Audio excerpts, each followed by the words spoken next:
नमस्कार, मी दिव्या हुरकट. साम संजीवनी या आरोग्य विशेष कार्यक्रमात सर्वांचं स्वागत.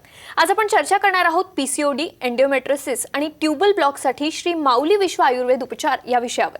आणि यावर मार्गदर्शन करण्यासाठी आज सामच्या स्टुडिओत आहेत श्री माऊली विश्व आयुर्वेदचे प्रसिद्ध स्त्रीरोग तज्ञ वैद्य विनेश चंद्रकांत नगरे. आपण सरांचं स्वागत करूया. सर, खूप खूप स्वागत आहे तुमचं. नमस्कार. चर्चेला सुरुवात करायची, मात्र त्याआधी डॉक्टरांची थोडक्यात ओळख करून घेऊयात. वैद्य विनेश चंद्रकांत नगरे हे स्त्रीरोग तज्ञ असून आयुर्वेदातील MS स्त्रीरोग हे पदव्युत्तर शिक्षण त्यांनी पुण्यातील सुप्रसिद्ध अशा टिळक आयुर्वेद महाविद्यालयातून घेतलंय. गेली 25 वर्ष ते पुणे आणि मुंबई येथे रुग्णांना सेवा प्रदान करतायत. स्त्रियांमधील विविध समस्यांच्या शस्त्रक्रियांमध्ये ते पारंगत आहेत. अनियमित मासिक पाळी, PCOD, thyroid, endometriosis, tubal block, पुरुषांमधील शुक्राणूंच्या समस्या यासाठी आयुर्वेदातील यशस्वी उपचार श्री माऊली विश्व आयुर्वेदमध्ये उपलब्ध आहेत. प्रथमच IVF करायला सांगितलेल्या तसेच IVF करूनही यश न मिळालेल्या अनेक रुग्णांना त्यांनी यशस्वी मार्गदर्शन केलंय. फक्त भारतातीलच नाही तर परदेशातीलही अनेक रुग्णांना त्यांनी उपचाराबाबत मार्गदर्शन केलंय. अपत्यप्राप्तीसाठी आयुर्वेदातील विविध उपचार तसंच उत्तर बस्ती या विशेष पंचकर्मात त्यांनी प्रावीण्य प्राप्त केलंय. पुण्यात सदाशिवपेठ, उंडरी, भोसरी आणि पिंपळे सौदागर, मुंबईमध्ये दादर पश्चिम आणि पनवेल आणि कामोठे येथे डॉक्टर नगरे यांना आपण प्रत्यक्ष भेटू शकता. आता चर्चेला सुरुवात करूया. सर, पुन्हा एकदा तुमचं स्वागत आहे. खरं तर चर्चेत पुढे वळायचं आहे, मात्र त्याआधी सर्वात पहिला प्रश्न माझा असा आहे, आपण जे नाव ठेवलंय क्लिनिकचं श्री माऊली विश्व आयुर्वेद, खूप सुंदर नाव आहे. हे नाव निवडावं असं तुम्हाला का वाटलं? कसं आहे दिव्या, जेव्हा जेव्हा आमच्याकडे वंध्यत्वासाठी पेशंट येतात तेव्हा सगळ्याच त्या माता भगिनी त्रासलेल्या असतात. मग अशा त्रासलेल्या माता भगिनींना जेव्हा मूल होतं तेव्हा ते आनंदी असेल का असा विचार आम्ही नेहमी करतो. आणि म्हणूनच या श्री माऊली विश्वमध्ये आनंदी माता असाव्यात, म्हणजे जेव्हा ते माता होतील तर आनंदी असाव्यात, यासाठी आम्ही हे विश्व निर्माण केलं. म्हणून त्याला श्री माऊली, माऊली म्हणजे ममता असलेली, आपुलकी असलेली अशी स्त्री, बरोबर, आपण त्याला माऊली म्हणतो. म्हणजे ज्ञानेश्वर माऊलीमुळे हा शब्द प्रसिद्ध झाला आहे. आणि म्हणून आपण क्लिनिक सुरू केलं 26 वर्षांपूर्वी. त्या क्षणापासून आजपर्यंत जे जे पेशंट आपल्याकडे ट्रीटमेंट घेऊन गेले, शेकडो वंध्यत्वाच्या केस आपण ट्रीट केल्या, तर प्रत्येक मातेला आज असं वाटतं की ती एक आनंदी माता आहे. कारण झालेलं मूल, त्याचं पॅरामीटर्स, त्याचे सगळे काही माइलस्टोन पार होतात, ते सगळे छान होतात. त्याशिवाय त्या बाळाला सांभाळायला त्याही सक्षम असते. आणि म्हणूनच हे श्री माऊली विश्व असं नाव ठेवलं गेलं. अगदी सर. खरं तर पीसीओडीमुळे ज्या स्त्रियांना वंध्यत्वाचा सामना करावा लागतो त्याच्यावर कशा प्रकारे उपचार केले जातात आणि श्री माऊली विश्व यावर कशा प्रकारे उपचार करतं, काय वेगळं असतं आपल्याकडे? निश्चितच पीसीओडीचं सांगण्यापूर्वी एक छोटासा व्हिडिओ मी तुम्हाला दाखवेन. आपल्या एका पेशंटचा तो व्हिडिओ आहे. पीसीओडीसाठी गेली होती 2012 साली आणि तेव्हा माझं 6 मंथ्समध्ये PCOD क्लिअर पण झालं. जे काय हॉर्मोनल इम्बॅलन्स होते तेही झालं बरं. नंतर मला 2 मुलं पण आहेत आता, एक 6 वर्षाचा, एक 1 वर्षाचा. मी डॉक्टर नगरेंकडेच प्रेग्नन्सीमध्ये पण मेडिकेशन्स घेतलेले आणि दोन्हीही माझे नॅचरली कन्सीव्ह झालेले आहेत. पीसीओडीमध्ये बीजांडकोशात बीजांडाच्या गाठी होतात, त्यामुळे ओव्ह्युलेशन प्रॉपर होत नाही. आणि हे अगदी तरुण टीनेजर मुलींपासून ते अगदी 40 वर्षाच्या स्त्रियांपर्यंत दिसतं, बरं का. म्हणजे तरुण मुलींमध्ये ऊर्जा अतिरिक्त निर्माण होते आणि ती प्रॉपर ओव्ह्युलेशनसाठी उपयोगी पडत नाही, तेव्हा पीसीओडी होतं. मग अनियमित मासिक पाळी न येणं, स्त्राव अतिरिक्त होणं, स्त्राव कमी होणं, स्किन खराब होणं, केस गळणं, अनावश्यक केस येणं, जाडी वाढणं, मूड स्विंग होणं, अशी अनेक लक्षणं सापडतात. आणि ह्यानी अक्षरशः मुली त्रासून गेलेल्या असतात. ह्याला एकच आहे, पॉलिसिस्टिक ओव्हरीमध्ये आळस झटकून शरीरातली ऊर्जा एक प्रवाहित करायला लागते. आणि तशा प्रकारची ट्रीटमेंट जर नीट केली गेली तर मासिक पाळी नियमित होते. ही पेशंट लग्न जस्ट होण्यापूर्वी माझ्याकडे आलेली होती. तिचं पीसीओडी त्यावेळेस क्लिअर झालं. लग्न केलं, ती म्हणले तर काय करू, जरा प्लॅनिंग करू का? म्हटलं नाही, पहिल्यांदा प्रेग्नन्सी प्लॅन कर. कारण पीसीओडी हा दीर्घकाळ चालणारा आजार आहे. जरा कुठे कमी जास्त झालं, जर आळस केला, कंटाळा केला, व्यायाम थांबवला की लगेच तो त्रास द्यायला लागतो. आणि म्हणून ऊर्जा प्रवाहित होत असतानाच लगेच प्रेग्नन्सीला त्यांनी ट्राय केला. पहिली प्रेग्नन्सी नॅचरल राहिली. दुसऱ्या प्रेग्नन्सीला ऑटोमॅटिकली ती ऊर्जा प्रवाहित असल्यामुळे त्यावेळेस देखील प्रेग्नन्सी नॉर्मल राहिली. पीसीओडीची ट्रीटमेंट करायची असेल तर लक्षात ठेवा, 3 गोष्टी महत्त्वाच्या आहेत. एकतर आहार, निद्रा आणि ब्रह्मचर्य. म्हणजे तुमचा आहार वेळेत असला पाहिजे, योग्य प्रमाणात असला पाहिजे आणि योग्य गोष्टी खाल्ल्या पाहिजेत. विनाकारण उशिरा जेवू नका, विनाकारण चमचमीत, तेलकट, नमकीन जास्त खाऊ नका, तिखट जास्त खाऊ नका. तेवढं केलं तरी पुरेसं आहे. निद्रा एकदम सुखम दुःखम. झोपेवर तुमचं सुखदुःख अवलंबून आहे. नेमकं आजकाल उशिरा झोपणं, उशिरा उठणं असं सुरू झालेलं आहे, ज्यामुळे ऊर्जा प्रवाहित होणं थांबतं, खंडित होतं आणि शरीरात कोरडेपणा आणि जडपणा वाढतो. कोरडं आणि जड म्हणजे दगड, थोडक्यात सिस्ट फॉर्म होतात. हे मुख्य कारण आहे PCODचं आणि वंध्यत्वाचं. त्यामुळे हे 2 गोष्टी जर सांभाळल्या आणि ब्रह्मचर्य म्हणजे उत्तम आचरण, तुमच्या सवयी उत्तम असल्या पाहिजेत, उत्तम व्यायाम असला पाहिजे, हे सगळं जर उत्तम असेल तर निश्चितपणे PCOD ट्रीटमेंट चांगली होऊ शकते. अगदी सर, खरं तर आपण स्त्रियांच्या समस्यांबाबत वारंवार बोलतच असतो. म्हटलं पुरुषांमध्ये पण ज्या समस्या आहे त्यावर फार कमी बोललं जातं. पुरुषांमध्ये जी बीजदोषासाठी समस्या आहे, बीजदोषाची, त्यावर आपण कसे उपचार करतो आणि कशा प्रकारे हे उपचार उपयोगी ठरतात? बेसिकली पुरुषांमध्ये बीजदोषावर उपचार करताना सगळ्यात मेन असतं शुक्रम सौम्यम आर्तवम आग्नेयम. पुरुषांचं शुक्र हे सौम्य गुणधर्माचं आहे. मग याला थंडपणा पण त्रास देतो आणि अतिउष्णता पण त्रास देते. थंडपणा कधी वाढतो? जेव्हा हालचाल फारशी नाही, एका जागी बसून काम आहे, उशिरा उठतायत, अजिबात व्यायाम नाही, मग थंडपणा वाढतो. उष्णता कधी वाढते? जेव्हा नमकीन जास्त खाल्लं जातं, चहा, कॉफी, व्यसनं, तंबाखूसारखी व्यसनं, गुटख्यासारखी व्यसनं, दारू आहे, ह्या सगळ्या गोष्टींमुळे किंवा स्ट्रेस अतिरिक्त झाला तर मात्र उष्णता अधिक वाढायला लागते आणि शुक्राची सौम्यता नष्ट होते. आणि मग ह्या सगळ्यांमध्ये शुक्राणूंची हालचाल कमी होऊ शकते, काउंट कमी होऊ शकतो, ऑलिगोस्पर्मिया, अस्थॅनोस्पर्मिया, टेरेटोस्पर्मिया, शुक्राणूंच्या रचनेत दोष येऊ शकतो. 3 टेस्ट महत्त्वाच्या असतात, लक्षात ठेवा. एक सेमेन अनालिसिस करायला लागतं, त्यात काही दोष सापडला तर दुसरं कलर डॉपलर ऑफ स्क्रोटल, खालच्या भागाची कलर डॉपलर असलेली सोनोग्राफी करायला लागते. आणि तिसरं, जर अगदीच अझोस्पर्मिया सापडला तर सगळ्यात पहिल्यांदा स्क्रोटल बायोप्सी करून घ्या. त्याच्या आधी कुठेही ट्रीटमेंट घेऊ नका. विनाकारण बरेच पेशंट आमच्याकडे येतात, सांगतात डॉक्टर अझोस्पर्मिया आहे, ट्रीटमेंट सुरू करा. असं करता येत नाही. जर इमॅच्युअर किंवा मॅच्युअर जर्म सेल तुमच्याकडे असेल, स्पर्मॅटोजेनेसिस थोडंफार तरी होत असेल तरच ट्रीटमेंट शक्य असते. आणि अशा पेशंट आम्ही केलेले आहेत. एक पेशंट सांगतो 0.1 मिलियन काउंट होता, त्या पेशंटला डोनर स्पर्म घेऊन IVF करायला मिसेसचं सांगितलं होतं. स्क्रोटल फायब्रोसिस होतं. सगळं जेव्हा त्याचं मी प्रकृती बघितली, अष्टविध परीक्षण बघितलं, नाडी परीक्षण केलं, तेव्हा लक्षात आलं की जगणंच बिघडतंय. आहार, निद्रा होत नव्हती. रात्री 1-1:30 पर्यंत काम, मग सकाळी 3:30-4ला लगेच उठणं, दिवसभर स्ट्रेस, ह्या सगळ्यातनं शरीरात जखडलेपणा आला होता. स्क्रोटल फायब्रोसिस झाला आणि 0.1 मिलियनपर्यंत काउंट गेला. या पेशंटला केवळ जगणं बदललं, जीवनशैली बदलली, झोपण्याचं टायमिंग सुधारलं, आहार सुधारला, कुठल्याही प्रकारचं पंचकर्म केलं नाही, तरीही 1 वर्षात 0.1चा 36 मिलियनपर्यंत काउंट गेला. नॉर्मल काउंट 40 मिलियनपर्यंत म्हणतात. नवीन प्रोटोकॉलनुसार तो 16 मिलियन किंवा 12 मिलियन चालतो असं म्हणतात. या पेशंटचा 36 मिलियनपर्यंत काउंट गेला आणि प्रेग्नन्सी नॉर्मली राहिली. अतिशय छान गोड असताना आता 3 वर्षाचं बाळ आहे. 0.1चं जर 36 होऊ शकत असेल, निश्चित लक्षात घ्या कुठल्याही प्रकारचा स्पर्मचा प्रॉब्लेम सुटू शकतो. फक्त त्यासाठी आयुर्वेदानुसार दिनचर्या, ऋतुचर्या आणि आम्ही सांगितलेला आहार पाळणं गरजेचं असतं. सर, गर्भाशयाचे जे आजार आहेत, स्पेशली एंडोमेट्रियोसिस जो आजार आहे, त्याच्यामुळे IVF करावं लागतं बऱ्याचदा. तर आपण IVF न करता काही ट्रीटमेंट करू शकतो का? आणि तुम्ही फार अशा ट्रीटमेंट केलेल्या आहे, तर तुमच्याकडे जे उदाहरणं आहेत ते आमच्यासोबत शेअर करा. एंडोमेट्रियोसिसचे 2 अनुभव पहिल्यांदा मी व्हिडिओ दाखवतो आणि मग आपण त्याच्यावर डिस्कशन करूयात. वर्षाआधी मला एंडोमेट्रियोसिस झालं होतं. मी डॉक्टर विनेश नगरे यांच्यासोबत आयुर्वेदिक ट्रीटमेंट घेतली आणि मला लगेच रिझल्ट भेटला. 2 महिन्यात मी कन्सीव्ह केलं आणि प्रेग्नन्सीमध्ये सुद्धा मी ॲलोपॅथिक सोबत आयुर्वेदिक औषधं घेत होती विनेश नगरेंची, आणि ज्यामुळे मला खूप हेल्प झाली आणि मला 9 महिन्यांनंतर बाळ झालं आणि आज तो 9 महिन्यांचा आहे आणि खूप छान आणि ठणठणीत. So yes, Ayurveda is great. माझी डॉक्टर विनेश सरांकडे ट्रीटमेंट सुरू झाली. त्याआधी मी ॲलोपॅथीची ट्रीटमेंट चालू केली होती. बाळासाठी प्रयत्न चालू होते, परंतु त्यामध्ये खूप काही यश आले नाही. त्यामुळे मी डॉक्टर विनेश सरांकडे आले. तिथून पुढे माझी ट्रीटमेंट चालू झाली. सर जसे सांगत होते तसं मी त्यांना फॉलो करत होते आणि छान वाटलं. म्हणजे त्यांच्याकडे 2018 साली ट्रीटमेंट चालू केली, थोडे पेशन्स ठेवले. 2020 साली मला खूप सुंदर छानशी मुलगी झाली.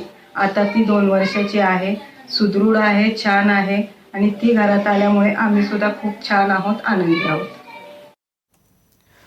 आता या दोन्ही केसेसमध्ये बेसिकली पहिली केस जी होती ती 4th ग्रेड एंडोमेट्रियोसिस होतं. एंडोमेट्रियोसिसमध्ये ग्रेडेशन असतात, किती प्रमाणात त्याचा प्रसार झाला आहे, 1st grade, 2nd grade, 3rd grade, 4th grade. एंडोमेट्रियोसिसमध्ये पाळीमध्ये वेदना होणं, शारीरिक संबंधावधी वेदना होणं, पाळी नसताना पोटामध्ये सतत वेदना होणं, मूत्राशय, पक्वाशय, आतडी इथंपर्यंत एंडोमेट्रियोसिस गेल्यामुळे पोट गच्च होणं, गुबारा धरणं, गॅसेस होणं, पोट नीट साफ न होणं किंवा अतिरिक्त साफ होणं, अशा अनेक लक्षणं सापडतात. सगळ्यात पहिलं जेव्हा जोडपं आमच्याकडे येतं ना, मिस्टरांचं म्हणणं असतं हिच्या वेदना पहिल्यांदा कमी करून द्या. इतक्या वेदना होत असतात की पेनकिलर खाऊन त्या कंटाळलेल्या असतात. कितीही प्रयत्न केले ते वेदना कमी होत नाहीत. आणि मग अशा वेळेस एंडोमेट्रियोसिसवर आयुर्वेदाचा उपचार जर करायचं म्हटलं, त्यामध्ये तिर्यक रक्तपित्त, विसर्प किंवा वातरक्त या प्रकारच्या आजारांची लक्षणं या पेशंटमध्ये सापडतात. आणि मग त्याच्यावरची ट्रीटमेंट केली गेली तर अगदी भराभर रिझल्ट यायला लागतात. या पेशंटमध्ये बघितलं आपण, पहिल्या पेशंटमध्ये 2 महिन्यात रिझल्ट आलते. आमच्याकडे असे बरेच पेशंट आहेत की जवळपास 5 ते 6 महिन्यातच खूप चांगला फरक पडला. एक केस सांगतो. एंडोमेट्रियोसिसमुळे डोनर एग म्हणजे स्वतःचं एग नाही, याचं कारण ओव्हरीवर परिणाम झाल्यानंतर AMH कमी होत गेलं आणि त्याच्यामुळे लो AMHमुळे त्यांना डोनर एग घ्यायला लावलं, स्त्रीबीजदाता. 3 वेळा IVF केलं गेलं डोनर एग घेऊन, पण तरीही सक्सेस मिळाला नाही म्हणून पेशंट आमच्याकडे आलता.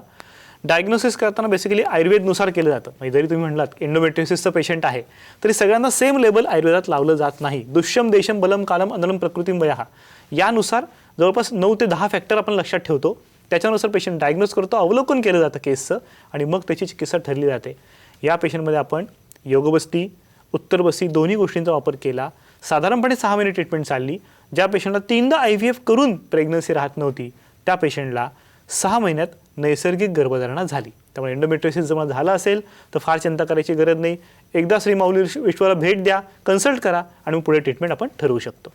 अगदी सर, त्यामुळे तुम्हाला थेट सरांचं मार्गदर्शन घ्यायचं असेल तर सध्या तुम्हाला स्क्रीनवरती जे नंबर्स दिसत आहेत ते नोट डाऊन करून घ्या. सरांचा पत्ता देखील आपण स्क्रीनवरती फ्लॅश करतोय, तो देखील नोट डाऊन करून घ्या आणि नक्कीच एकदा श्री माऊली विश्व आयुर्वेदला भेट द्या. एक छोटासा ब्रेक घेऊन आपण लगेच परत येतोय. पाहत रहा साम संजीवनी.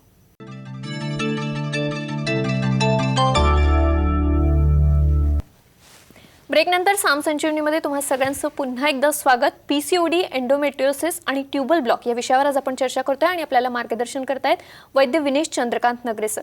सर, पुन्हा एकदा विषयाकडे वळायचं आहे, मात्र त्याआधी उन्हाळा सुरू झाला आहे आणि उन्हाळ्यामुळे खूप त्रास सहन करावा लागतो. तर त्या त्रासासाठी काहीतरी स्पेसिफिक आणि स्पेशल टिप तुमची श्री विश्व माऊली आयुर्वेदाची. बेसिकली उन्हाळा सुरू झाला म्हणजे ऊन प्रत्यक्षात वाढायला सुरुवात झाली आहे. खरं उन्हाळा अजून सुरू झाला नाही, पण तरी अनेक लोकांना लघवीला आग होणे, लघवी कमी होणे, तडतड होणे किंवा अगदी मुतखडा बारीकसा झाल्यामुळे त्रास होणे, अगदी रात्री खूप पेन होतं आणि उठायला लागतं. अशा वेळेस तुम्ही छोटासा उपाय घरच्या घरी करू शकता. 1 कप गरम दूध घ्यायचं, त्यात 2 चमचे तूप टाकायचं, साजूक गाईचं तूप, आणि ते चांगलं मिसळून पिऊन टाकायचं. हे तुम्ही जेवणाच्या आधी पण करू शकता आणि अगदी जेव्हा त्रास होतो रात्री तेव्हा अगदी लगेच केलं तरीही 10 ते 15 मिनिटात लगेच चांगला आराम पडतो. आणि हे जर तुम्ही नियमित केलं तर पूर्ण उन्हाळा तुम्हाला लघवीचा कुठलाही त्रास जाणवणार नाही. अगदी सर, आता मी विषयाकडे वळते.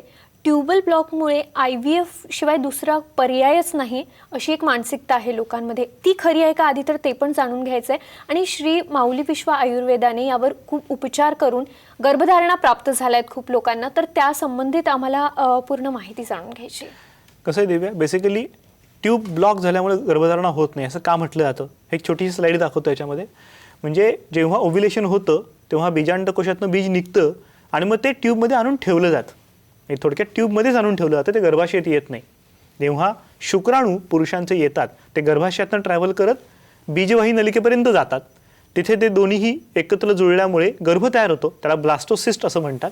आणि मग 4 ते 5 दिवसाचा हा भ्रूण किंवा गर्भ हळूच सरकत गर्भाशयातून इम्प्लांट होतो किंवा रुजतो. आता ते सगळं होतं ते ट्यूबमध्ये. म्हणून जेव्हा IVF करतात त्याला टेस्ट ट्यूब बेबी म्हणतात, म्हणजे इन व्हिट्रो प्रेग्नन्सी. आणि इन व्हिवो प्रेग्नन्सी म्हणजे आपल्या स्वतःच्या शरीरातल्या गर्भाशयातल्या ट्यूबमध्ये. आता याच्यामध्ये ट्यूब जर ब्लॉक झाली तर हे वहन होणार कसं, दोन्हीही म्हणजे स्त्री बीज आणि पुरुष बीज जुळणार कसं, हे होत नाही. त्यामुळे गर्भधारणा होणं शक्य नसतं आणि ह्याच्यावर उपाय म्हणून IVF किंवा टेस्ट ट्यूब बेबी केलं जातं. मग आयुर्वेददृष्ट्या जर नॅचरल प्रेग्नन्सी हवी असेल तर सगळ्यात पहिलं ही ट्यूब ओपन व्हायला पाहिजे. मग ही ट्यूब ब्लॉक झाली आहे ती कशामुळे, एकतर योनी संसर्ग, जंतू संसर्ग पोटातला, कुठले पोटाचे ऑपरेशन असल्याच्या कॉम्प्लिकेशनमुळे होतं किंवा ट्युबरक्युलोसिसमुळे होतं, आणि प्लस एंडोमेट्रियोसिस या आजारामुळे देखील कधी कधी ट्यूबल ब्लॉक दिसतात. आता याच्यामध्ये ट्यूब ब्लॉक झाली की संपलं, पुढे काही नाही असं सांगितलं जातं. एका पेशंटचं उदाहरण सांगतो. स्वतः डॉक्टर असलेली ही पेशंट एका गायनेकोलॉजिस्टकडे जॉबला होती. लग्न होऊन 1 वर्ष झाल्यानंतर प्रेग्नन्सी राहत नाही म्हणून सगळ्या टेस्ट करून घ्यायचं ठरवलं. पाळी नियमित होती, पण पाळीत वेदना कधी कधी व्हायच्या. मागाशी सांगितलं एंडोमेट्रियोसिसमध्ये पाळीमध्ये वेदना खूप जास्त असतात. सगळ्या टेस्ट करून घेतल्यानंतर हिस्टेरोसाल्फिंगोग्राफी म्हणजे एक्सरे करतात, त्यात औषध खालून सोडतात आणि चेक करतात बाहेर पडतंय का. त्यात कळलं दोन्ही ट्यूब ब्लॉक्ड आहे. उपाय काय, तर लॅप्रोस्कोपी केली पाहिजे. मग लॅप्रोस्कोपी केली, सगळं बघितलं तर फर्स्ट ग्रेड एंडोमेट्रियोसिस निघालं. मग त्यांनी डाय पुश केला, तो निघाला नाही. मग त्याच्यावरचा उपाय आहे कॅन्युलेशन. एक तारसारखं छोटंसं इन्स्ट्रुमेंट असतं, ते आतून टाकलं आणि पुश करून बघितलं, पण ते काही पुढे जाईना. जास्त ताणलं जात नाही, याचं कारण ताणायला गेलं तर तिथे इजा होऊ शकते आणि ती इजा पुढे त्रास देऊ शकते आणि त्यामुळे ते ऑपरेशन थांबवलं. लॅप्रोस्कोपी करूनही यश मिळालं नाही, म्हणून त्या सांगितलं की आता IVF शिवाय पर्याय नाही. आणि ते बरोबर होतं. त्या पेशंटची एक मैत्रीण आमच्याकडे ट्रीटमेंट घेत होती त्या काळात. तिचं AMH लो होतं, साधारणपणे 0.64 वगैरे असेल, आणि ट्रीटमेंट चालू केल्यानंतर 6 महिन्यात तिचं 2.24 झालं. आता जनरली असं सांगितलं जातं की AMH कधीही वाढत नाही, पण या पेशंटचं वाढलं. हा अनुभव तिला सांगितल्यानंतर पेशंट म्हणाली, जर AMH वाढलं आयुर्वेदाने तर याचा अर्थ तुझं ट्यूबल ब्लॉक पण निघू शकतं, तू जाऊन भेट. पेशंट आली, भेटली. म्हणजे आपण औषधं काय घ्यायची, म्हटलं औषध घेण्यापेक्षा तुमचा जर विश्वास असेल तर पहिल्यांदा पंचकर्म करून घ्या. कारण ती पेशंट थोडी पॅम्पर्ड चाइल्डसारखी होती, म्हणजे सुखात वाढलेली, निवांत, थोडी कफ प्रकृतीची आणि थोडं वजन जास्त होतं, म्हणजे साधारणपणे उंचीच्या दृष्टीने 20 किलो वजन जास्त होतं. म्हणजे पंचकर्मातलं योगबस्ती जर आधी करून घेतला तर शरीरातलं शोधन होईल, असलेले दोष निघून जातील आणि मग त्याचा उपयोग चांगला होईल. योगबस्ती करून घेतला. योगबस्ती करताना एक विशेष पंचकर्म आम्ही करतो, ते म्हणजे उदरधारा. धारा का करतात, परिषेक किंवा धारा जिथं सूज आहे तिथे करतात. समजा पाय मुरगाळला, आपण साध्या घरातल्या कुठल्याही तेलाची धार त्याच्यावर धरली तर ते वेदना ताबडतोब कमी होतात. वेदना कमी करणं, जखडलेपणा कमी करणं, सूज कमी करणं. मग त्या धारेमध्ये विशिष्ट तेल म्हणजे आम्ही मंजिष्ठाई तेल वापरलेलं आहे. उदरधारा सलग 7 दिवस 20 मिनिटं केली तर पोटामध्ये मऊपणा निर्माण होतं, रक्ताचं संचलन सुरू होतं. मंजिष्ठा ही रक्त शुद्ध करणारी वनस्पती आहे. उदरधारा केल्यानंतर सगळ्यात शेवटी 8व्या दिवशी जलौका म्हणजे जळवा लावल्या पोटाला सरळ. जळवा जिथे जिथे सूज आहे, रक्त साकळले तिथे लावल्या तर अशुद्ध रक्त शोषून घेतात. स्वाभाविकपणे शुद्ध रक्ताचा पुरवठा सुरू होतो आणि त्या अवयवातली झालेली इजा किंवा जखम भरून निघते. या सगळ्यांचा इफेक्ट खूप चांगला आला आणि मग त्याच्या पुढच्या महिन्यामध्ये पुन्हा मंजिष्ठादी तेलच उत्तरवस्तीला वापरलं, प्लस यष्ठमधू म्हणजे ज्येष्ठमधचं तेल वापरलं. तुम्हाला माहिती असेल, घसा खरवडला, खवखवला की आपण ज्येष्ठमध चघळतो. का चघळतो, हा ज्येष्ठमध तिथली जखम भरून काढतो, सॉफ्ट बनवतो घसा. सेम थिंग ज्येष्ठमध तेल वापरल्यामुळे त्या जखम भरताना जे रोपण व्हायला पाहिजे, जखम भरून निघायला पाहिजे, त्या दोन्ही गोष्टी आल्या. 2च महिने ट्रीटमेंट झाली होती. 3ऱ्या महिन्यात गर्भधारणा पॉझिटिव्ह आली. पेशंटला 9 महिने कुठलाही त्रास नव्हता, कुठलंही कॉम्प्लिकेशन निर्माण नव्हता, म्हणजे pregnancy induce hypertension, pregnancy induce diabetes कुठलंही नाही, बाळामध्ये कुठलाही दोष नाही. 9 महिने व्यवस्थित प्रेग्नन्सी होऊन डिलिव्हरी झाली. टिबल ब्लॉक आहे, IVF करावा लागेल असे जवळपास आमच्याकडे काही जे 15 ते 20 पेशंट असे आहेत ज्यांना सांगितलं होतं की टिबल ब्लॉक आहे. पण हे उपचार केल्यानंतर साधारणपणे 3 ते 6 महिन्यात टिबल ब्लॉक निघालेले आहेत. काही पेशंटला 1 वर्ष लागलं, पण 3 ते 6 महिन्यात निघालेले जवळपास 10च्या वर पेशंट आहेत. कारण टिबल ब्लॉक तुम्हाला आहे आणि तुम्हाला IVF करायला सांगितलं तर सगळ्यात पहिल्यांदा आयुर्वेदाकडे या. आमच्याकडे या असं नाही, पण कुठल्याही वैद्यांकडे जाऊन पहिल्यांदा भेट द्या की या टिबल ब्लॉकसाठी योगबस्ती, उदरधारा, जलौकावचरांना उत्तरबस्ती करून उपाय होऊ शकतो का. निश्चितपणे चांगला उपाय तुम्हाला मिळू शकेल. अगदी सर, एक छोटासा माझा प्रश्न होता की आपल्याकडे जे उपचार करायचे आहेत तर माऊली विश्व आयुर्वेदमध्ये कशा प्रकारचे उपचार होतात, तिथे आपण राहून उपचार करू शकतो. निश्चितपणे बरेचदा कसं होतं, आत्ता मी जे उपचार तुम्हाला सांगितले, योगबस्ती, उदरधारा, जलौकावचरण किंवा इतरही पंचकर्म उपचार करताना आम्ही जेव्हा पेशंटला लिहून देतो की हे करा, तेव्हा त्यांना कधीकधी त्यांच्या इथे तशी सुविधा उपलब्ध होत नाही. कधीकधी पेशंट रिमोट विलेजमध्ये राहत असतो. मग अशा वेळेस योग्य उपचार झाले नाहीत तर योग्य वेळेत उपचार न झाल्यामुळे ते लांबत जातात आणि कॉस्ट वाढत जाते. त्यापेक्षा पेशंटला जर पुण्यात येऊन राहायची सोय असेल तर आम्ही किमान 2 पेशंटची राहायची सोय केली. एक हॉस्पिटल नाही, एक साधा नॉर्मल फ्लॅट आहे जिथे राहायची सोय तुमची केली जाते. तुम्ही राहता, पंचकर्म पूर्णपणे आमच्या डॉक्टरांच्या टीमच्या देखरेखीखाली करता आणि त्याच्यामुळे योग्य पंचकर्म झाल्यामुळे अतिशय चांगले रिझल्ट मिळतात. त्यामध्ये उत्तरवस्ती हे विशेष पंचकर्म आम्ही पुरुष आणि स्त्री दोघांमध्येही करतो. हे प्रत्यक्ष पहिल्यांदा सेटिंग आमच्याकडे का करा हे पण सांगतो. मी स्वतः स्त्रीरोग तज्ज्ञ असल्यामुळे गेली जवळपास त्याच्या आधी आयुर्वेद करण्याची 10 वर्ष सर्जन म्हणून काम केलेलं आहे. उत्तरबस्ती करताना एक स्पेशल टेक्निक वापरायला लागतं औषध थेट गर्भाशयात सोडण्यासाठी. ते जर चुकलं तर तुम्ही उत्तरबस्ती झाला असं जरी म्हणालात तर प्रत्यक्षात उत्तरबस्ती झालेलं नसतं, औषध गर्भाशयापर्यंत पोहोचलेलं नसतं, ते अलीकडच्या स्टेजपर्यंत थांबतं आणि तुम्हाला खरा फायदा होत नाही. त्यामुळे आमचा पेशंट आम्ही नेहमी सांगतो पहिला उत्तरवस्ती आमच्याकडे करा. तो जर व्यवस्थित असेल तर तुम्ही तुमच्या गावाकडे, तुम्ही मुंबईत असाल तर मुंबईमध्ये कुठेही नंतर करू शकता. पहिली मात्र करण्यासाठी निवासी पंचकर्म आमच्याकडे करून घ्या. त्यामुळे तुम्हाला जर काहीही कन्फ्युजन असेल किंवा सरांचं मार्गदर्शन हवं असेल तर सरांचे नंबर्स आणि त्यांचा पत्ता सध्या स्क्रीनवरती फ्लॅश होतोय, तो आठवणीने नोट करून घ्या आणि सरांना संपर्क करा. सर, तुम्ही त्याला खूप छान आणि सुंदर असं मार्गदर्शन आमच्या प्रेक्षकांना केलं, त्यासाठी धन्यवाद. नमस्कार. साम संजीवनीमध्ये आज वेळ होते इथेच थांबण्याची. नमस्कार.